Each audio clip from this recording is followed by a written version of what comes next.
Discovery of India పుస్తకం చదువుతున్న వారికి, అలాగే ఆ ప్రయాణంలో భాగంగా భారత్ ఏక్ ఖోజ్ ధారావాహికను చూస్తూ చరిత్రను లోతుగా అర్థం చేసుకుంటున్న వారికి స్వాగతం. నమస్కారం. ఈరోజు మనము 24వ భాగం గురించి మాట్లాడుకుందాం. ఇది భారతదేశ చరిత్రలో ఒక పెద్ద మలుపు, అంటే ఒక కొత్త శకం మొదలైన సమయం. అవును, ఇది కేవలం రాజులు, యుద్ధాల కథ కాదు.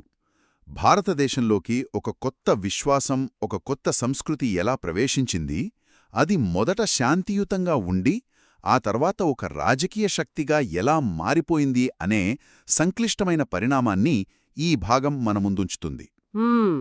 ముఖ్యంగా హర్షవర్ధనుని సామ్రాజ్యం పతనమైన తర్వాత ఏర్పడిన రాజకీయ శూన్యంలో ఈ మార్పులు ఎలా చోటు చేసుకున్నాయో చూద్దాం. అంటే ఒకవైపు గజ్నీ మహమూద్ లాంటి వాళ్ల దండయాత్రలు, మరోవైపు అల్బిరూని లాంటి మేధావుల విజ్ఞానాన్వేషణ, కరెక్ట్.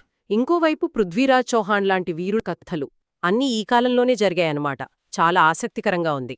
అవును, ఒకే కాలంలో ఎన్నో వైరుధ్యాలు. సరే, ఇక ఈ కథలోకి వెళ్ళిపోదాం. కథ మొదలయ్యేది క్రీస్తు శకం 648లో రాజా హర్షుని మరణంతో. అవును. హర్షుడి తరువాత అంత పెద్ద సామ్రాజ్యం మళ్లీ ఎందుకు నిలబడలేదు? అంత త్వరగా భారతదేశం మళ్లీ చిన్న చిన్న రాజ్యాలుగా ఎలా విడిపోయింది? ఒక బలమైన కేంద్ర అధికారం లేకపోవడం వల్లేనా? మంచి ప్రశ్న. అది ఒక కారణం.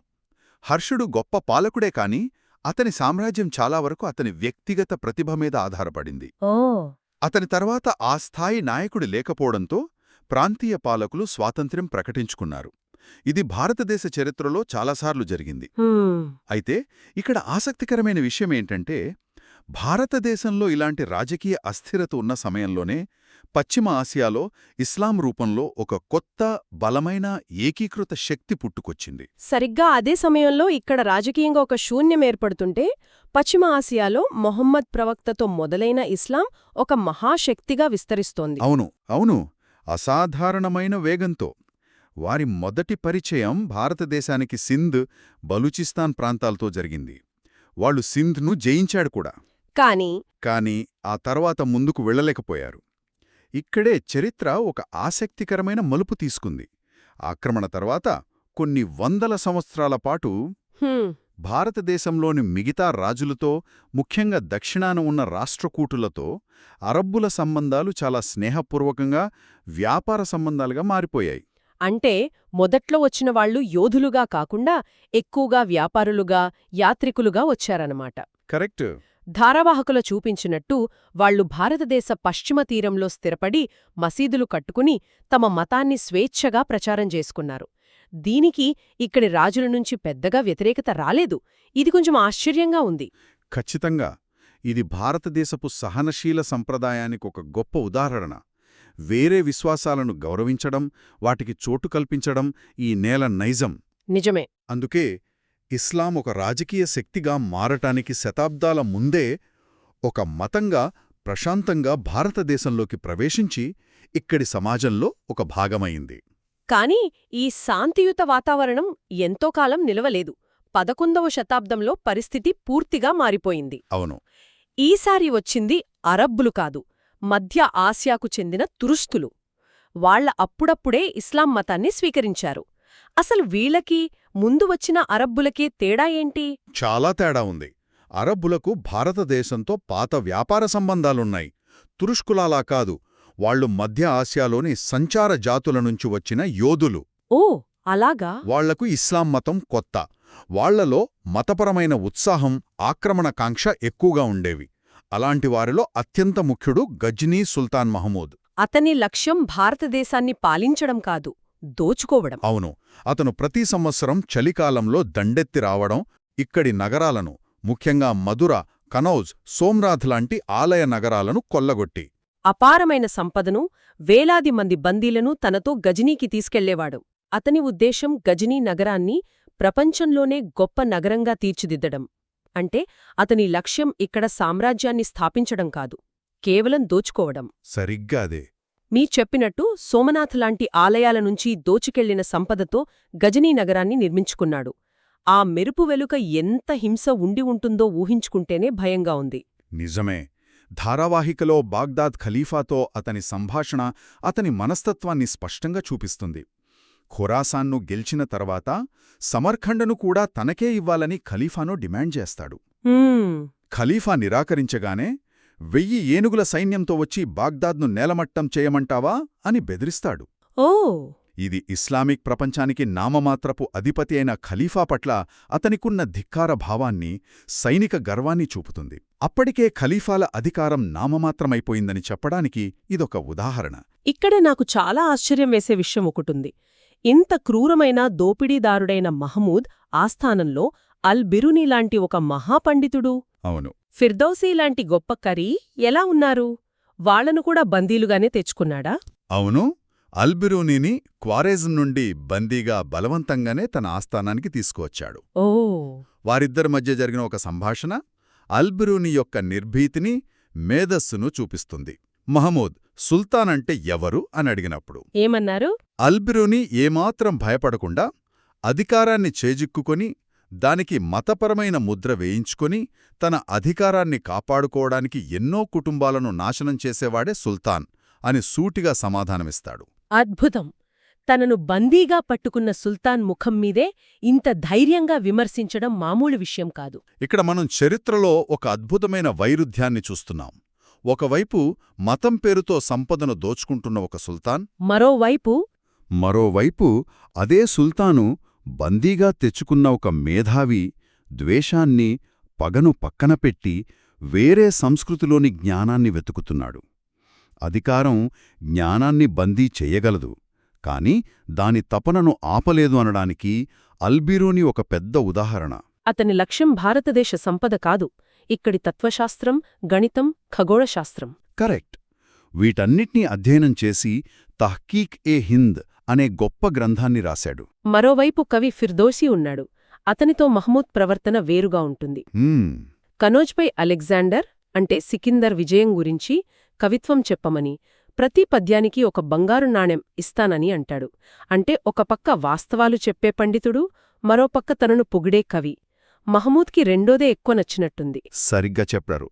అల్బిరూనీ సికిందర్ సింధూ నదిని దాటనే లేదు అనే చారిత్రక నిజాన్ని గుర్తుచేస్తాడు. కాని మహమూద్కు కావాల్సింది వాస్తవం కాదు, తన విజయాలకు చారిత్రక ప్రామాణికత ఇచ్చే ఒక కావ్యం. పెద్ద దండయాత్రలు జరగలేదు. అవును, కొంత విరామం వచ్చింది. ఆ తర్వాత చరిత్ర మళ్లీ కదిలింది. ఈసారి వచ్చింది షాహబుద్దీన్ ఘోరీ. ఇతని లక్ష్యమేంటి? మహమూద్లా దోపిడీయేనా లేక వేరే ఉద్దేశాలున్నాయా? ఘోరీ లక్ష్యం వేరు. అతను మహమూద్లా కేవలం దోపిడీ కోసం రాలేదు. భారతదేశంలో ఒక స్థిరమైన రాజ్యాన్ని, ఒక సామ్రాజ్యాన్ని స్థాపించాలనే ఆకాంక్షతో వచ్చాడు. అతను గజనీని జయించి పంజాబ్ మీదుగా ఢిల్లీ వైపు వచ్చాడు. అప్పుడు ఢిల్లీ, అజ్మీర్లను పృథ్వీరాజ్ చౌహాన్ పాలిస్తున్నాడు. పృథ్వీరాజ్ చౌహాన్ ఈ పేరు వినగానే ఒక వీరుడి రూపం కళ్లముందు కదులుతోంది. జానపద కథల్లో, గాథల్లో ఇప్పటికీ బ్రతికే ఉన్నాడు. నిజమే. అయితే ధారావాహికలో చూపించినట్టు ఆ కాలంలోని భారతీయ రాజుల మధ్య అనైక్యత చాలా ఎక్కువగా ఉండేది. అందరూ రాజపుత్రులే కదా, వాళ్లలో వాళ్లకి ఎందుకంత పడలేదు? ఉమ్మడి శత్రు వచ్చినప్పుడు కూడా కలవలేకపోయారంటే ఆ అంతర్గత శత్రుత్వాలు ఎంత బలంగా ఉన్నాయో. దానికి కారణం వారి వంశ గౌరవం, వాళ్ల మాన్ అంటే ప్రతిష్ఠ. ప్రతి వంశం తమదే గొప్ప అని భావించేది. చిన్న చిన్న రాజ్యాల కోసం, సరిహద్దుల కోసం నిరంతరం ఒకరితో ఒకరు యుద్ధాలు చేసుకునేవారు. ఈ అనైక్యతకు పరాకాష్ట గుజరాత్ పాలకుడు భీమ్దేవ్ చాళుక్య తన శత్రువైన పృథ్వీరాజ్ను ఓడించడానికి ఘోరీతో పొత్తు పెట్టుకోవడానికి రాయబారిని పంపడం. కాని ఘోరీ ఆ ప్రతిపాదనను తిరస్కరించడం ఇంకా ఆశ్చర్యంగా ఉంది. భూమి ఎవరి వారసత్వ హక్కు కాదు, దాన్ని గుర్రపుడెక్కలతో దున్ని శత్రువుల రక్తాన్ని తాగి గెలుచుకోవాలి. మేం పృథ్వీరాజ్తో ఒంటరిగానే పోరాడతాం అని గర్వంగా చెప్తాడు. అవును, ఒక రకంగా రాజపూతుల బలహీనతను వాళ్లకే గుర్తుచేశాడు. అవును. మొదటి తరైన్ యుద్ధంలో పృథ్వీరాజు ఘోరీని పూర్తిగా ఓడించి బందీగా పట్టుకుంటాడు. అప్పుడు అతని సామంతులందరూ ఘోరీని చంపేమని సలహా ఇస్తారు. రాజనీతిగా చూస్తే అది చాలా సరైన నిర్ణయం. కరెక్ట్. ఇక్కడే పెద్ద చర్చ జరుగుతుంది కదా. ఘోరీని వదిలేయడం రాజకీయంగా పెద్ద తప్పు అంటారు. కాని రాజపుత్ర ధర్మం ప్రకారం శరణు కోరిన శత్రువుని క్షమించడం గొప్ప లక్షణం. మరి దాన్ని మనం తప్పని ఎలా అనగలం? ఇది చాలా ముఖ్యమైన పాయింట్. వారి యుద్ధ నియమావళి ప్రకారం పృథ్వీరాజ్ చేసింది 100% సరైనదే. అది అతని క్షమాగుణాన్ని, ఉన్నతమైన వ్యక్తిత్వాన్ని చూపుతుంది. కాని ఒక రాజుగా తన రాజ్యం యొక్క భద్రతను ఆలోచించినప్పుడు అది రాజకీయంగా దూరదృష్టి లేని నిర్ణయం. ఎందుకంటే ఘోరీ వాళ్లలాంటి నియమాలను పాటించేవాడు కాదు. అతని లక్ష్యం గెలవడం, ఎలాగైనా సరే గెలవడం. అవును, ఈ రెండు విభిన్న దృక్పథాల మధ్య జరిగిన సంఘర్షణే ఆ యుద్ధం. పృథ్వీరాజ్ ఘోరీని జరిమానా తీసుకుని గౌరవంగా వదిలేశాడు. కాని ఘోరీ ఆ అవమానాన్ని మర్చిపోలేదు. పృథ్వీరాజుకు బయట శత్రువు ఘోరీ అయితే, అంతర్గతంగా కనోజురాజు జయచంద్రుడు రూపంలో మరో పెద్ద శత్రువున్నాడు. వాళ్ళిద్దరి మధ్య శత్రుత్వానికి కారణమేంటి? అధికార పోటీ. ఢిల్లీ సింహాసనపై ఇద్దరికీ కన్నుంది. పృథ్వీరాజ్ ఎదుగుదలను జయచంద్రుడు సహించలేకపోయాడు. తన ఆధిపత్యాన్ని చాటుకోవడానికి రాజసూయ యాగం చేస్తాడు. ఆ యాగానికి చుట్టుపక్కల రాజులందర్నీ ఆహ్వానిస్తాడు.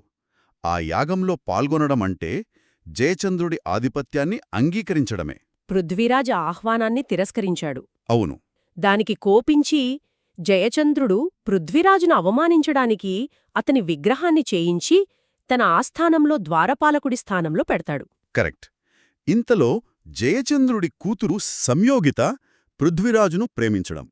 ఇది కథను మరింత నాటకీయంగా మారుస్తుంది. అవునుగదా? అవును. ఇది పృథ్వీరాజ్ రాసోలోని అత్యంత ప్రసిద్ధమైన ఘట్టం. సంయోగితా స్వయంవరంలో అక్కడున్న రాజులెవరినీ వరించకుండా ద్వారం దగ్గర ఉన్న పృథ్వీరాజ్ విగ్రహానికే పూలమాల వేస్తుంది. అప్పటికే మారువేషంలో తన సైన్యంతో అక్కడికి చేరుకున్న పృథ్వీరాజ్ ఆమెను ఎత్తుకొని గుర్రంపై ఢిల్లీకి తీసుకెళ్లిపోతాడు. ఇది ఒక వీరోచితమైన ప్రేమకథగా ప్రసిద్ధి చెందినప్పటికీ రాజనీతికంగా ఇది పృథ్వీరాజుకు జయచంద్రుడికి మధ్య శత్రుత్వాన్ని పరాకాష్ఠకు చేర్చింది. అంటే మరుసటి సంవత్సరం ఘోరీ మళ్లీ పెద్ద సైన్యంతో దండెత్తి వచ్చినప్పుడు పృథ్వీరాజ్కు సహాయం చేయడానికి జయచంద్రుడు ముందుకు రాలేదు. బహుశా పృథ్వీరాజ్ ఓడిపోతే తనకే మంచిదని అనుకుని ఉండొచ్చు. ఖచ్చితంగా. రెండవ తరైన్ యుద్ధంలో పృథ్వీరాజ్ ఒంటరిగా పోరాడాడు. ఘోరీ ఈసారి మరింత వ్యూహాత్మకంగా పెద్ద సైన్యంతో వచ్చి విజయం సాధించాడు. పృథ్వీరాజ్ ఓటమితో ఢిల్లీ సింహాసనం తురుష్కా ఆఫ్ఘాన్ పాలకుల చేతికి వెళ్లిపోయింది. భారతదేశ చరిత్రలో ఢిల్లీ సుల్తానుల పాలన మొదలైంది. అవును, ఒక కొత్త అధ్యాయం మొదలైంది. కాబట్టి ఈ భాగం మనకు చాలా విషయాలను నేర్పుతుంది. ఒకవైపు ఇస్లాం ప్రశాంతంగా దేశంలోకి ప్రవేశించడం, అల్-బిరూని లాంటి వాళ్లు ఇక్కడి జ్ఞానాన్ని ప్రపంచానికి పరిచయం చేయడం. అవును, ఇవి సానుకూల అంశాలు. మరోవైపు గజనీ మహమూద్ లాంటి వారి దండయాత్రల వల్ల జరిగిన విధ్వంసం, హింస. అదే సమయంలో రాజపుత్ర రాజుల శౌర్యం, పరాక్రమం, క్షమాగుణం లాంటి గొప్ప వ్యక్తిగత విలువలున్నప్పటికీ వారి మధ్య ఉన్న అనైక్యత, వ్యక్తిగత పగలు, రాజకీయ దూరదృష్టి లేకపోవడం ఇవన్నీ కలిసి ఒక పెద్ద మార్పుకు ఎలా దారితీశాయో ఈ భాగం చాలా స్పష్టంగా వివరిస్తుంది. వ్యక్తిగత ధర్మం, రాజధర్మం మధ్య సంఘర్షణలో రాజధర్మం ఓడిపోయినప్పుడు పర్యవసానాలు ఎంత తీవ్రంగా ఉంటాయో పృథ్వీరాజ్ కథ మనకు చెబుతుంది. మనం ఈ చర్చ ముగిస్తున్నప్పుడు నాకో ప్రశ్న మెదులుతోంది. మనం పృథ్వీరాజ్, జయచంద్రుడు, భీమ్దేవ్ గురించి మాట్లాడుకున్నాం. ఒకవేళ వాళ్లు తమ అహాన్ని, వ్యక్తిగత పగలను పక్కన పెట్టి ఉంటే?